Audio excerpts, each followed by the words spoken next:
Bismillahirrahmanirrahim. Assalamualaikum warahmatullahi wabarakatuh. Kebawah Duli Maha Mulia Paduka Seri Baginda Sultan Haji Hassan Al-Bolkiah Muizzuddin Wad Daulah Ibni Almarhum Sultan Haji Omar Ali Saifuddin Sa'dul Khaliwaddin Sultan dan Yang di-Pertuan Negara Brunei Darussalam tengah hari kemarin mengadakan keberangkatan tidak berjadual ke Jabatan Logistik Pasukan Polis Diraja Brunei PPDB dan beberapa bahagian di bawahnya di Gadong. Keberangkatan ke bawah Duli Maha Mulia merupakan susulan daripada mesyuarat tertutup bersama pegawai-pegawai kanan PPDB baru-baru ini. Keberangkatan ini bukan sahaja memastikan kepincangan dapat diberi perhatian, bahkan dapat diatasi. Jabatan Logistik antara lain bertanggungjawab memastikan keperluan logistik dan teknikal yang mencukupi untuk PPDB.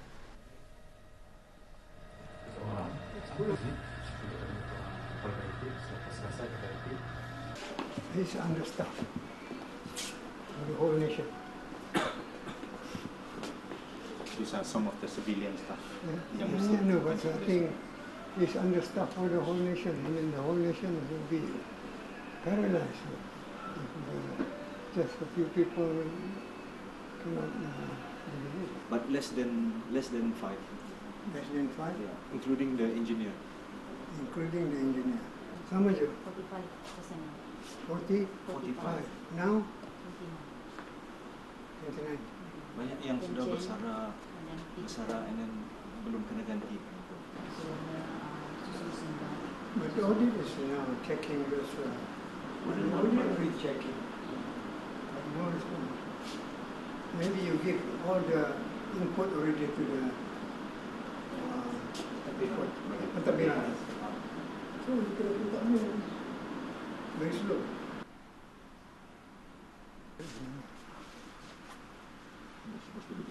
Keep it here. Once we can close the project, pun we will usahakan untuk dihapuskan. Belum berpakai lagi. Ada sudah berpakai. Ini Sudah pakai. Bagas officers pakai and then didapati ada kerusakan, especially on the screen, it always leak or the battery. But the laptop for the police. It's still there.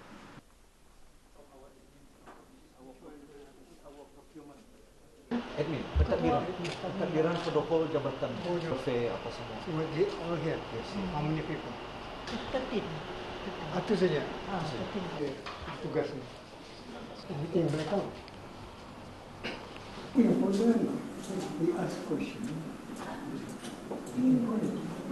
Still nothing happened. Since already stopped. Jabatan ini mempunyai 8 bahagian, antaranya quartermaster, pemeliharaan elektrik dan peralatan keselamatan lapangan terbang, pentadbiran, pengangkutan dan bengkel dan teknologi maklumat.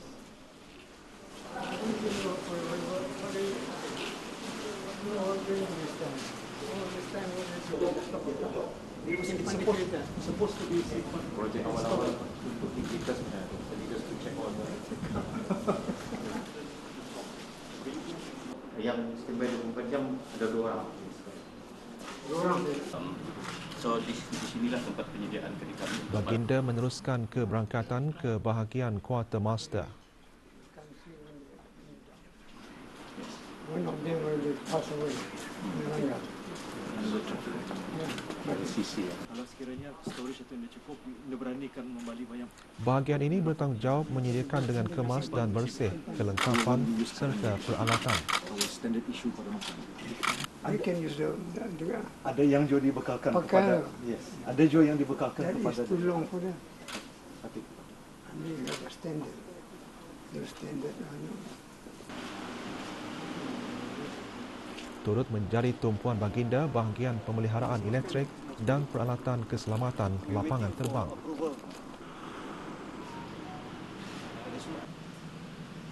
How many motorcycle? Yang masa ini masih digunakan terus Baginda meninjau dengan lebih dekat lagi bahagian bengkel kenderaan PPDB.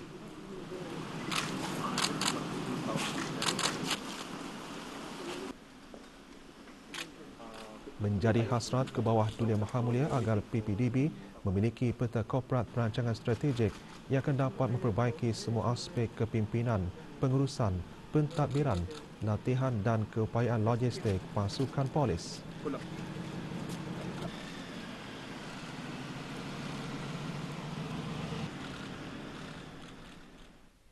Negara Brunei Darussalam telah mengambil alih giliran untuk menggalas tanggungjawab jawatan sebagai Setiausaha Agung ke-6 bagi Perhimpunan Antara Parlimen ASEAN AIPA bermula 1 Januari 2023 selama 3 tahun yang akan ditempatkan sepenuhnya di Jakarta, Indonesia.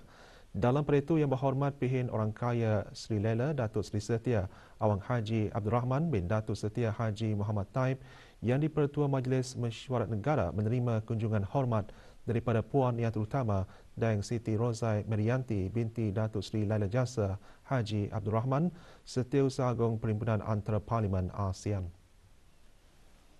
Antara perkara yang dibangkitkan semasa kunjungan hormat tersebut adalah membincangkan strategi utama struktur AIPA mengenai kewibawaan peranan ketua atau speaker Parlimen ASEAN berkaitan isu-isu yang telah dipersetujui di Perhimpunan Agung AIPA. Ini termasuklah dalam menyelesaikan isu-isu serantau yang sentiasa dibangkitkan oleh orang ramai yang disalurkan kepada Parlimen masing-masing.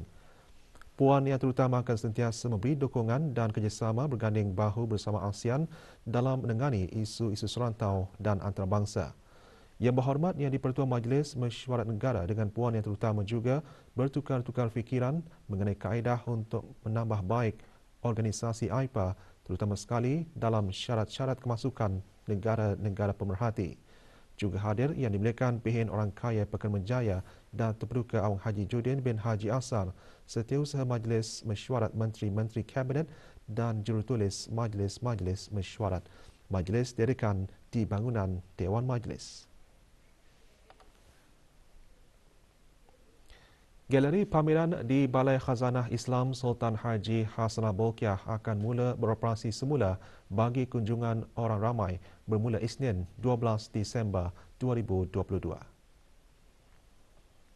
Semasa sidang media mengenainya petang kemarin, Dr. Haji Awang Muhammad Hussein bin Pihin Penyurat Haji Awang Ahmad, pemangku pengarah Balai Khazanah Islam Sultan Haji Hassanal Bolkiah, memberikan maklumat-maklumat dan info-info penting mengenai pembukaan semula Balai Khazanah berkenaan.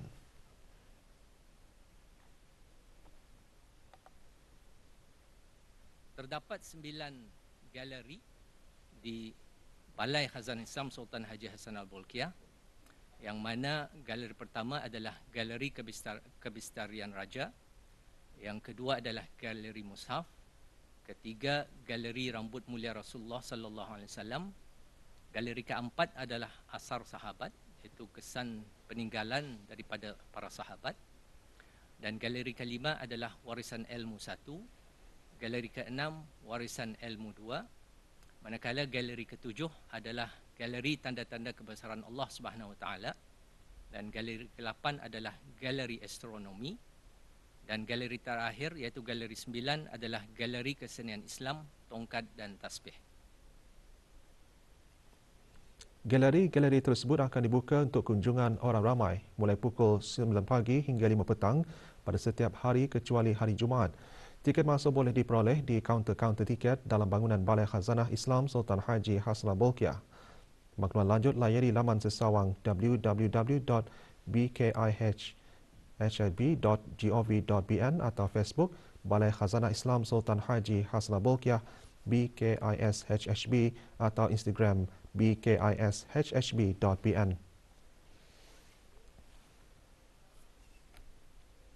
Individu yang dijangkiti HIV boleh menikmati hidup normal jika didiagnos awal, terutama ketika sistem imun mereka masih lagi kuat.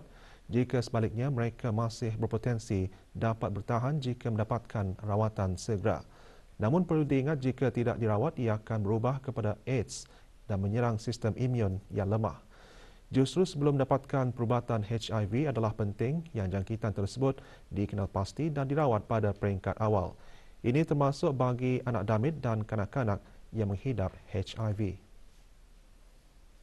We always need to treat opportunistic infection before we start the HIV medication. In babies, in children, it's a slightly different because generally the disease or the infection tend to progress rapidly.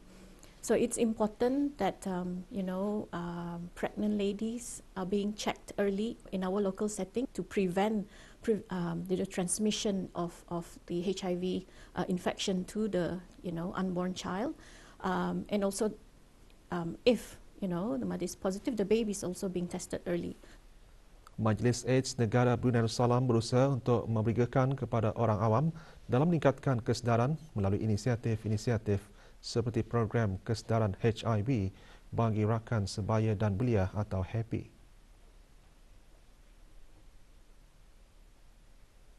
They are actively, doing this awareness program and educational program for, adolescents and young adults. They go to schools and also higher educational institutions throughout the year. Also, through MOH, there's also ad hoc awareness and educational program for employees, both in the private and the public sectors. Sepanjang usianya yang kini telah mencecah 50 tahun, Hospital Suri Sri Begawan Kuala Belait telah menjalani transformasi perkembangan dalam pelbagai aspek perkhidmatan dan penyediaan prasarana. Ia tidak lain bertujuan memberikan perkhidmatan perubatan yang efisien, efektif dan berkualiti tinggi. Sejak mula beroperasi pada 3 Oktober 1972, hospital ini pada awalnya hanya menempatkan 185 buah katil.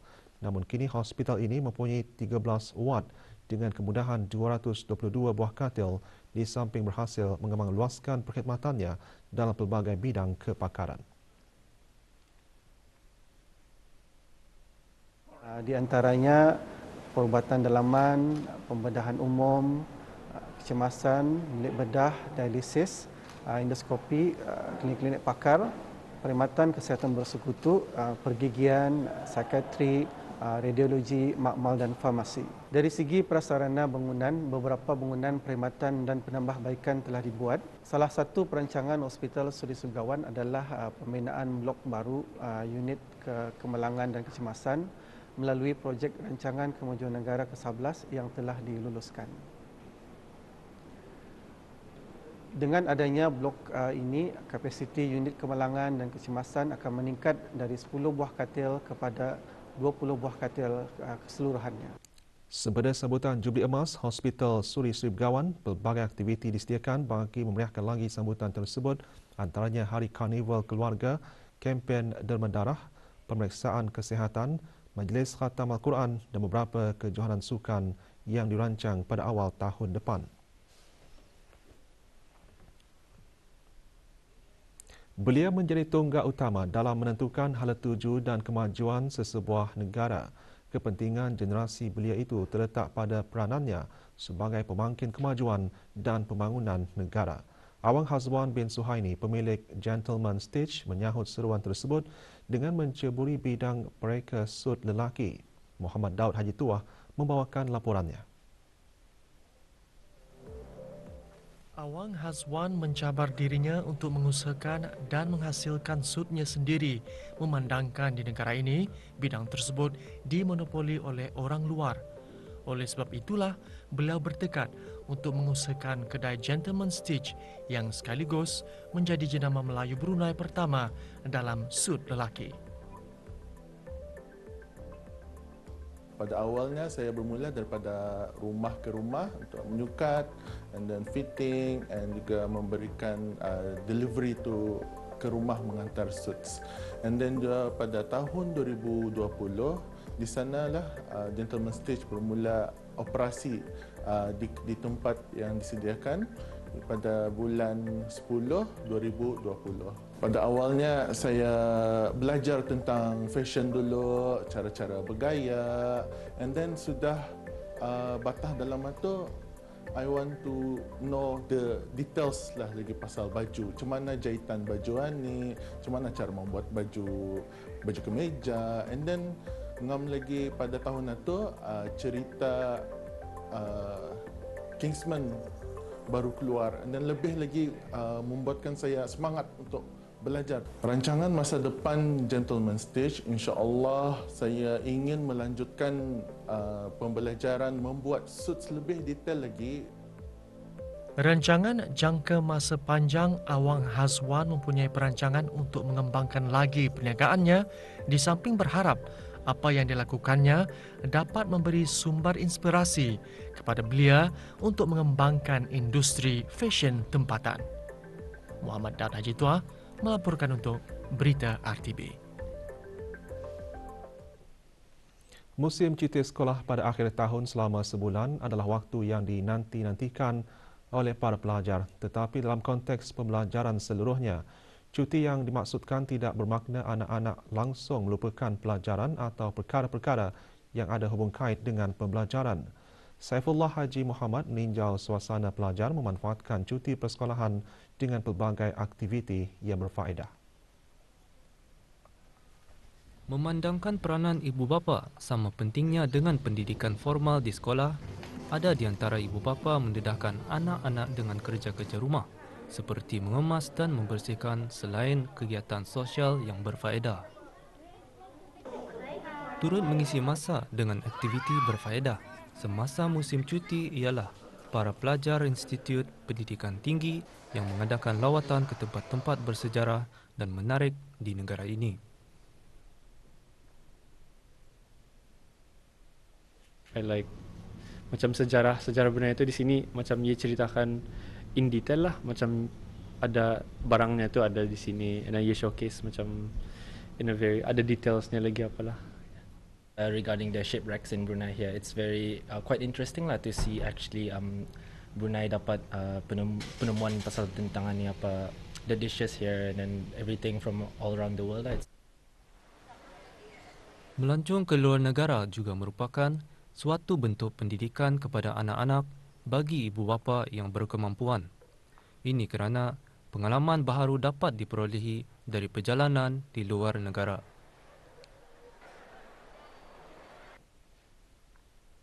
Memberi peluang sebagai pendedahan kepada mereka lah apa yang sebenarnya berlaku nanti suasana umrah. Alhamdulillah excited lah pasal andang niat kalau habis sejak COVID ni the first thing kami akan buat umrah. Macam itulah. We have all the necessary protection for them like masks and everything, and yeah, hopefully this will be a good trip and for them to see the world again. Dorang kan lepas daripada periksa, so kira release tension dorang lah daripada macam teranah saja di rumah tu kan. Menanamkan budaya suka membaca adalah satu lagi kegiatan yang digalakkan semasa cuti persekolahan bagi meningkatkan perkembangan minda pelajar selain aktiviti membentuk origami untuk melatih kreativiti. Pengisian masa yang terancang dan aktiviti berfaedah setentunya memberi kebaikan kepada para pelajar semasa musim cuti persekolahan, sekaligus membimbing mereka untuk menjadi manusia yang pandai menghargai masa. Laporan Saifullah Haji Muhammad untuk Berita RTB. Status harian normal baharu COVID-19, 2 kes berada dalam kategori 5 iaitu memerlukan rawatan di unit rawatan intensif ICU. Kementerian Kesihatan maklumkan 565 kes dilaporkan sembuh kemarin dan 1 kes kematian dicatatkan. Jumlah keseluruhan pemberian 2 dos vaksin COVID-19 bagi kanak-kanak berumur 5 hingga 11 tahun 86.9%. Bagi remaja berumur 12 hingga 17 tahun yang mendapat 3 dos vaksin 62.2%. Dan liputan bagi rakyat dan penduduk negara ini yang mendapatkan 3 dos vaksin 78.9%. Kaunter-kaunter perkhidmatan pendaftaran dan pengambilan kad-kad pengenalan di Jabatan Imigresen dan Pendaftaran Kebangsaan JIPK dikemas kini bermula hari ini 8 Disember 2022. Ini termasuk pemindahan sementara kaunter-kaunter perkhidmatan pendaftaran dan pengambilan khusus bagi kad pengenalan hijau. Pemindahan tersebut bertujuan untuk mengatasi jumlah nombor yang terhad disebabkan oleh jumlah orang ramai yang mendaftar melebihi had kapasiti yang dapat diberikan di ibu pejabat dan pejabat-pejabat cawangan. Bagi daerah Brunei dan Muara, di Dewan Pengiran Lela Cetria, Jabatan Kastam dan Eksais Diraja, Jalan Menteri Besar. Bagi daerah Belait, Dewan Bandaran Kuala Belait, daerah Belait. Manakala bagi daerah Tutong, kaunter-kaunter perkhidmatan pendaftaran dan pengambilan bagi kad pengenalan kuning, ungu dan hijau akan berpindah secara sementara di Dewan Rumah Kediaman Rasmi Pegawai Daerah Tutong, daerah Tutong. Bagi pendaftaran kad pengenalan kuning dan ungu bagi daerah Brunei dan Muara dan daerah Belait adalah masih dikekalkan di Ibu Pejabat Jabatan Imigresen dan Pendaftaran Kebangsaan dan Pejabat Cawangan JIPK di daerah Belait. Borang pendaftaran boleh dimuat turun melalui laman sesawang JIPK dengan menyertakan dokumen-dokumen yang diperlukan sebelum mendapatkan nombor-nombor giliran masing-masing. Maklumat lanjut hubungi email dan nombor yang tertera.